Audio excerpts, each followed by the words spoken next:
UPSC and PSC Hindi के इस YouTube channel में आज हम प्रीलिम सीरीज में 5वीं क्लास डिस्कस कर रहे हैं। तो चलिए शुरू करते हैं।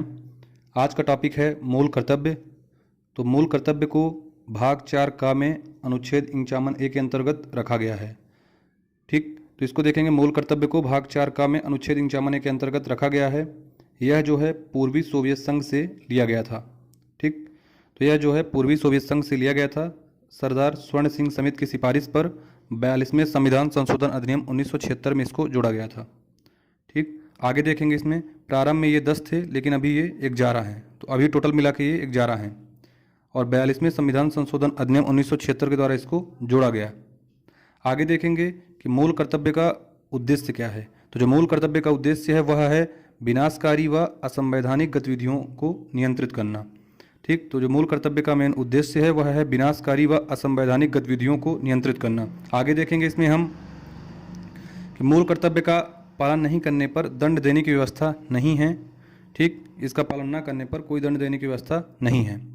आगे देखेंगे, एक क्वेश्चन ऐसे भी आता है कि पर्यावरण का संरक्षण व सुधार, इसके लिए कौन सा आर्टिकल है। तो 51A 51A है। ठीक, तो अभी तक हमने देखा कि मूल कर्तव्य भाग 4 का अनुच्छेद 51A के अंतर्गत इसको रखा गया है। यह पूर्वी सोवियत संघ से लिया गया था। सरदार स्वर्ण सिंह समिति की सिफारिश पर 1976 में इसको जोड़ा गया था। प्रारंभ में 10 थे, लेकिन अभी 11 हैं। 42वें संविधान संशोधन अधिनियम 1976 के द्वारा उद्देश्य जो है विनाशकारी व असंवैधानिक गतिविधियों को नियंत्रित करना, दंड देने की व्यवस्था नहीं है इसमें, और पर्यावरण का संरक्षण व सुधार इसको 51A के अंतर्गत रखा गया है। और इसमें हम देखेंगे कि जैसे मूल कर्तव्य या मौलिक कर्तव्य क्या होते हैं। तो जैसे संविधान का पालन करना, देश की एकता और अखंडता की रक्षा करना, सार्वजनिक संपत्ति को सुरक्षित रखना। ठीक, जैसे अभी हम देखें कि संविधान का पालन करना हो गया, और फिर हम देखें इसमें कि देश की एकता और अखंडता की रक्षा करना, सार्वजनिक संपत्ति को सुरक्षित रखना। ठीक, और जो मिली जुली संस्कृति है उसकी समृद्ध विरासत को संरक्षित रखना। ठीक, और इसमें और देखेंगे आगे हम कि आम भाईचारे को भावना को उजागर करना। ठीक, और फिर इसमें देखेंगे वैज्ञानिक संस्कार का विकास करना और भारत की समृद्ध विरासत का संरक्षण करना। इसको पहले ही देख चुके हैं। तो ऐसे करके जो है टोटल 11 हैं। ठीक, अगला टॉपिक देखेंगे इसमें हम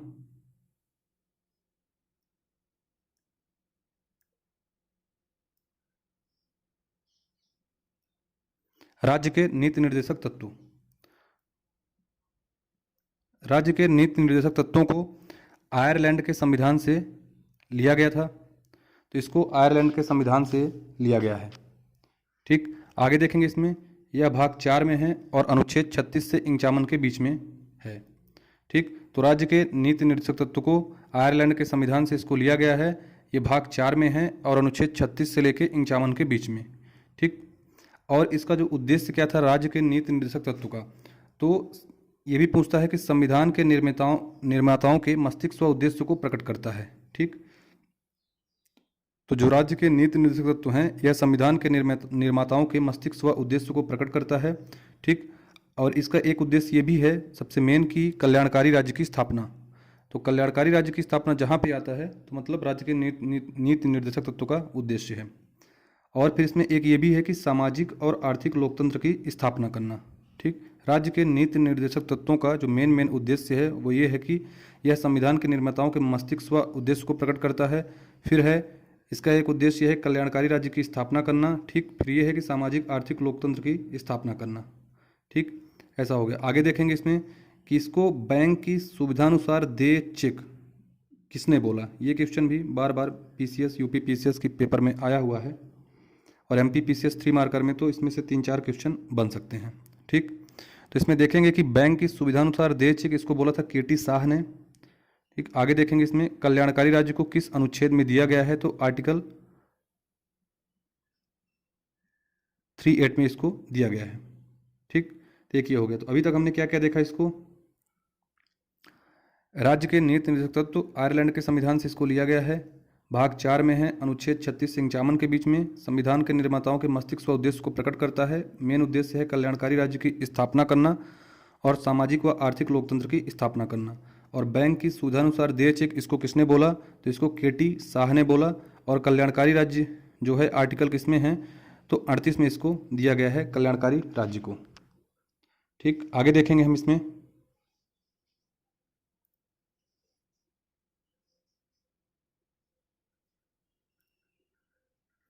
कि समान न्याय व निःशुल्क विधिक सहायता ये किस आर्टिकल में दिया गया है? समान न्याय व निःशुल्क विधिक सहायता इसको 39A में दिया गया है। ठीक, तो समान न्याय व निःशुल्क विधिक सहायता इसको 39A में दिया गया है। और ग्राम पंचायतों को संगठित करना इसको अनुच्छेद 40 में दिया गया है, आर्टिकल 40 में इसको दिया गया है। तो ग्राम पंचायतों को संगठित करना आर्टिकल 40 में दिया गया है और समान न्याय व निःशुल्क विधिक सहायता यह 39A में दिया गया है। ठीक, अब जो है राज्य के नीति निर्देशक तत्व जो हैं इनका महत्व किसके लिए है? तो इनका महत्व राज्य के लिए है। ठीक, इनका जो महत्व है वह राज्य के लिए है। और जो आर्टिकल या अनुच्छेद 41 में क्या दिया हुआ है? काम करने का अधिकार।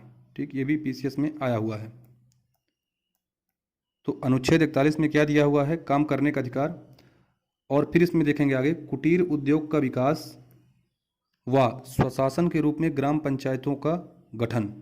ठीक, कुटीर उद्योग का विकास व स्वशासन के रूप में ग्राम पंचायतों का गठन, यह जो था गांधीवादी सिद्धांत थे।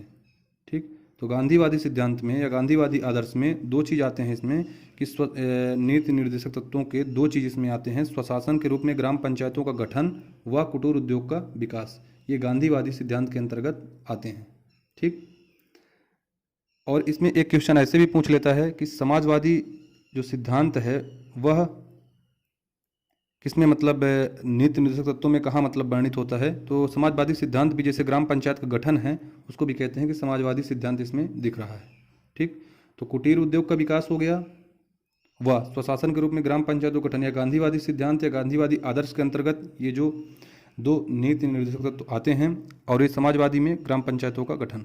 ठीक, नीति निर्देशक तत्व प्रवर्तनीय नहीं है जबकि मूल अधिकार है। दोनों में अंतर, नीति निर्देशक तत्व व मूल अधिकार में मेन अंतर यही है कि नीति निर्देशक तत्व जो हैं वह प्रवर्तनीय नहीं है जबकि मूल अधिकार है। मूल अधिकार को अपन न्यायालय जाकर इसको लागू करवा सकते हैं। ठीक, फिर देखेंगे कि इसमें 3 भाग आते हैं। ये यूपीएससी का क्वेश्चन है कि इसमें 3 भाग आते हैं, 3 भागों में इसको हम अध्ययन कर सकते हैं नीति निर्देशक तत्व को। तो कौन कौन से भाग होते हैं इसमें? 3 भाग, एक समाजवादी हो जाता है, फिर एक होता है गांधीवादी हो जाता है और एक हो जाता है उदार बौद्धिकतावादी।